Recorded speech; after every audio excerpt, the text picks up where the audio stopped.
ഞാൻ പറഞ്ഞല്ലോ സഹോദരങ്ങളെ, നമ്മുടെ ജീവിതത്തിൽ പ്രതിസന്ധി ഉണ്ടാകുമ്പോഴാണ് നമ്മൾ ആരാണെന്ന് അറിയുന്നത്.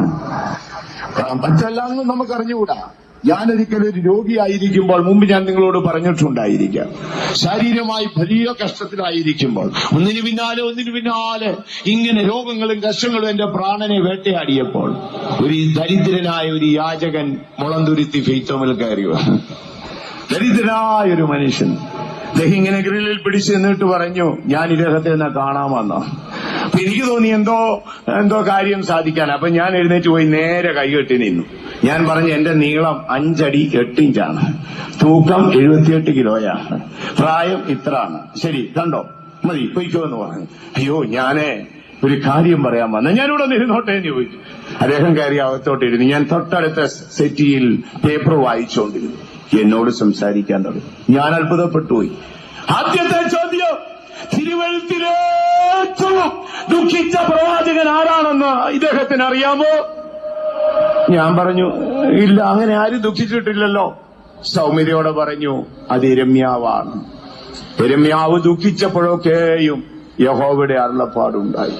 നാം ദുഃഖിക്കുമ്പോഴൊക്കെയും മാത്രമേ ദൈവത്തിന്റെ അരുളപ്പാട് കിട്ടത്തുള്ളൂ. ഞാൻ മിണ്ടിയില്ല. അടുത്തത്, അല്പത്തിൽ വിശ്വസ്തനായിരിക്കണം. അധികത്തിൽ വിശ്വസ്തത സൂക്ഷിക്കാൻ എന്താ ബുദ്ധിമുട്ട്? ആരോഗ്യമുണ്ട്, ശുശ്രൂഷയുണ്ട്, സമ്പൽ സമൃദ്ധിയുണ്ട്, മാന്യതയും ബഹുമാനവും ഉണ്ട്. അതിൽ വിശ്വസ്തത സൂക്ഷിക്കാൻ എന്താണ് ബുദ്ധിമുട്ട്? ആരോഗ്യം പോയി, പ്രാപ്തി പോയി, ഓർമ്മ പോയി, എല്ലാം നഷ്ടപ്പെട്ടൊരു ഏകാന്തതയിൽ ഇരിക്കുമ്പോൾ യജമാനെതിരെ പറയാതെ വിശ്വസ്തത സൂക്ഷിക്കാൻ ഒക്കുമോ? ഞാൻ അമ്പരന്ന് പോയി. പിന്നെ ഒന്നൊന്നായി പറയുക. 5 നിമിഷം കഴിഞ്ഞോണ്ടേ അദ്ദേഹം എഴുന്നേറ്റു. ഞാനൊരു മനുഷ്യബുദ്ധിയോടെയാണ് കണ്ടുകൊണ്ടിരുന്നത്. അദ്ദേഹം എന്നോട് ഇങ്ങനെ സംസാരിച്ചുകൊണ്ടേയിരുന്നു. ഇടയ്ക്കിടയിൽ ഒരു പാട്ട് പാടണം. ഞാൻ ചോദിച്ചു, എന്താണ്? ദൈവ കുഞ്ഞാടവൻ യോഗ്യനെന്ന് മോക്ഷത്തിൽ കേൾക്കുന്ന ശബ്ദം അതേ എന്ന് പാടണം. ഞാൻ ചോദിച്ചു, എന്താ? അത് ദൂതന്മാർ സ്വർഗത്തിൽ പാടുന്ന പാട്ടാണ്.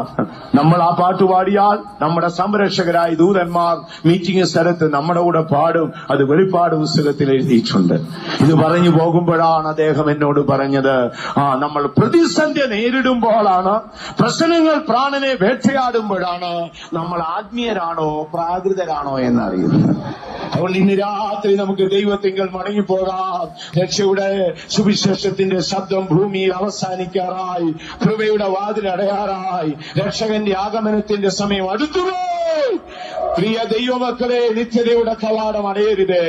നമുക്ക് പ്രാർത്ഥിക്കാം, യേശുവേ, അങ്ങനെ തന്നെ ക്ഷമിപ്പാൻ എനിക്ക് കൃപ തരണമേ. ദീർഘക്ഷമയുള്ളവനാക്കി എന്നെ തീർക്കണമേ. ദീർഘമായി